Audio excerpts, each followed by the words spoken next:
What is up, everyone? I am Brad from iBUYPOWER. Today we're going to be doing a quick unboxing video for one of our desktops. Things to look out for, things to keep track of, what some of the ports and plugs do, and how to control the lighting on your system, things like that. So I'll be opening the system, taking it out of its box, showing you all the accessories that come with it, pointing out some of the ports, and some common things to look out for with your new iBUYPOWER system. All right, so we're gonna go ahead and take the system out of its box. Cut the tape here.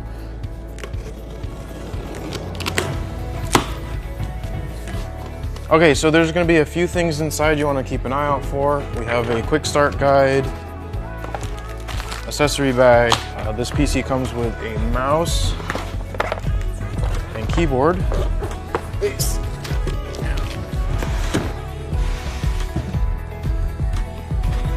Go ahead and pull the protective foam off the sides of the system.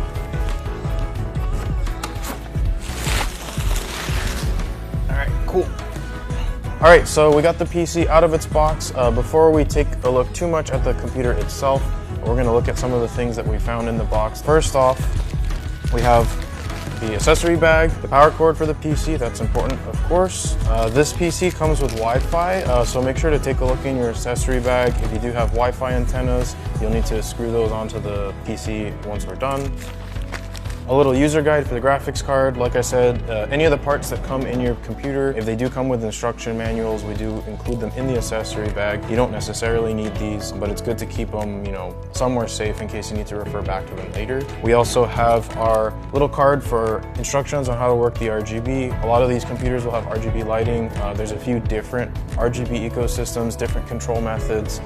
This little card will go through how a lot of those work. All right, and lastly, we have a little free gift from iBUYPOWER. If you purchase one of our systems and go ahead and leave a review, we'll send you a free gift, whether that's a gift card or some kind of swag. Of course, we want people to know about your experience and what you think about our products. The mouse and keyboard, those are pretty self-explanatory. We can set these aside. We also have a quick start guide. Some of the stuff we'll be going over in this video is here in the guide. Just hold on to this. It's got some good information on it, including some information about the ports on the system. And if you do need to back up or reinstall Windows, there's some instructions there as well. Okay, now let's move on to the actual PC. So you'll notice here on the side, there's this big giant warning label. It's telling you basically there's a protective foam insert inside the computer that's protecting the various parts from jostling around during shipping. You need to make sure to remove that piece of foam before you turn the PC on. So we're gonna go ahead and remove the side panel from the PC. Most side panels will come off with a few screws at the back, and then you'll slide it towards the rear and the panel will come off. Set this aside somewhere safe. Most of our PCs do come with tempered glass side panels, so you want to make sure that you're not dropping these or putting something that's too heavy on top of it. Now you can see we have this foam insert. Like I said, you're just going to remove that. Make sure it's not getting caught on any kind of like wires or cables as you're pulling it out. Again, like I said, this is going to support the graphics card. It kind of keeps stuff safe during shipping. Okay, so after that, we're gonna take a look at the back of the PC. There's a couple of important things here. Can you see this? All right, so you'll notice two things here. One is we have this big sticker over all of the motherboard ports, basically reminding you that if your PC has a dedicated graphics card, you're gonna wanna plug your monitor into the graphics card. A lot of motherboards do have ports for the integrated graphics for the CPU. By default, those ports are disabled when you have a graphics card. Also, it's a much lower performance type of graphics, so if you're gaming, you want to make sure you're plugging into the ports on your graphics card. I'm gonna go ahead and remove this sticker. Also here, we have a little sticker covering the power plug on the power supply, kind of reminding you the same thing as the warning we saw on the side panel, to remove that foam insert before you plug in and turn on the PC. So we're gonna go ahead and remove this sticker as well. All right, so let's go ahead and take a look at the ports and plugs on the back of the PC. Starting here at the top, we have the connections for the Wi-Fi antennas. Not every PC will have these external connections for Wi-Fi, but this is pretty common nowadays. Again, remember to find the antennas that we had in our accessory bag and screw those in there. Below that, we have the legacy PS2 ports for keyboard and mouse. Not every system will have these as well, but it will give you a little bit of support for those older keyboards and mice. Then we have are blue USB 3 ports. There's 2 sets of those, 2 here, 2 here. In between, we have an HDMI port. Again, I mentioned before, if you're plugging in monitors, you want to make sure to plug into your video card ports, which are down here, because this port will be disabled. On this card in particular, we have 1 HDMI port and 3 display ports. HDMI and DisplayPort are the current modern display cables. Depending on what monitor you have, you may not have one or all of these ports. DisplayPort and HDMI can both be adapted to a bunch of other different kinds of ports. So just keep an eye out. You may need to pick up a special cable or adapter to get your monitor or monitors all hooked up and working properly. Then we have our black USB 2.0 ports, our Ethernet port for wired internet. Here are audio ports for your speakers, your microphone, your headphones. Okay, so now that we've run through most of the connections on the PC, it's time to get everything hooked up and powered on. Some USB plugged in here.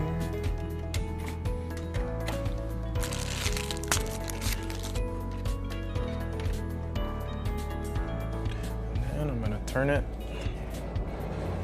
So we're all plugged in. Now it's time to fire the machine up.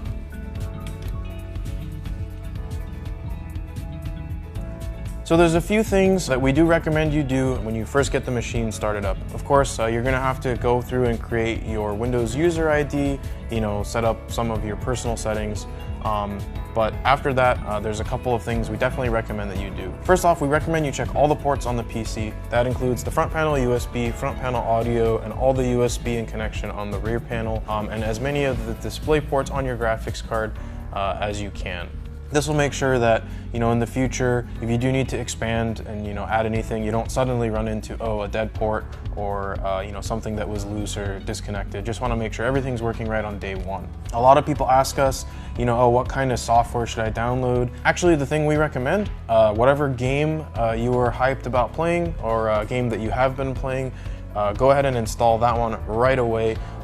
Give the machine a good workout right off the bat. You really want to make sure that it's performing as expected. Within the first couple of days, depending on your speed of your internet and how many times you restart the PC may go through some Windows updates, some file indexing, so there may be a few slowdowns right at the beginning, but after all that is done, after you're fully up to date, you should have, pretty flawless performance. There shouldn't be any kind of, like I said, slowdowns, no kind of crashing or freezing, nothing like that. It should work flawlessly right out of the box.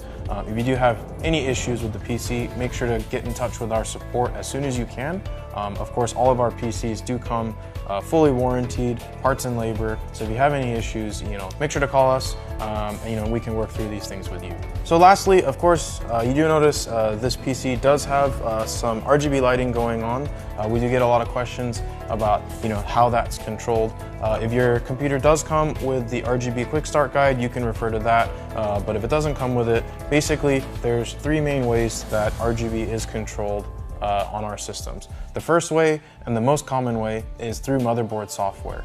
So the RGB lighting in the system will be plugged into a header on the motherboard, and you'll use the RGB software that comes with the motherboard to control the lighting. There's 4 main motherboard software. For ASRock or iBUYPOWER branded motherboards, that's going to be Polychrome RGB. For ASUS, that's going to be Aura. For MSI, Mystic Light, and for Gigabyte, that's RGB Fusion. They give you a pretty good level of customization in terms of what you can do with the lighting in your PC. The second way is through a remote, either infrared or wireless. The remote will have little buttons that you can press to change the color manually. Usually, if the PC does come with a remote, it means that there was no available motherboard header to control the RGB lighting, so we use a remote instead. The last and the least common is a button on the case that actually manually toggles the RGB to different colors. This is usually for more inexpensive systems where the motherboard can't have a RGB header. Okay, so that wraps it up for our unboxing and quick start video. Again, if there was anything unexpected that happened during your PC setup, any weird behavior or things that didn't go as we described it in this video or in the quick start guide, make sure to let us know. Give us a call, hit us up on live chat, social media, whatever, and we'll try to get it taken care of right away. Anyways, again, I'm Brad. Thanks for tuning in, and we'll see you guys online.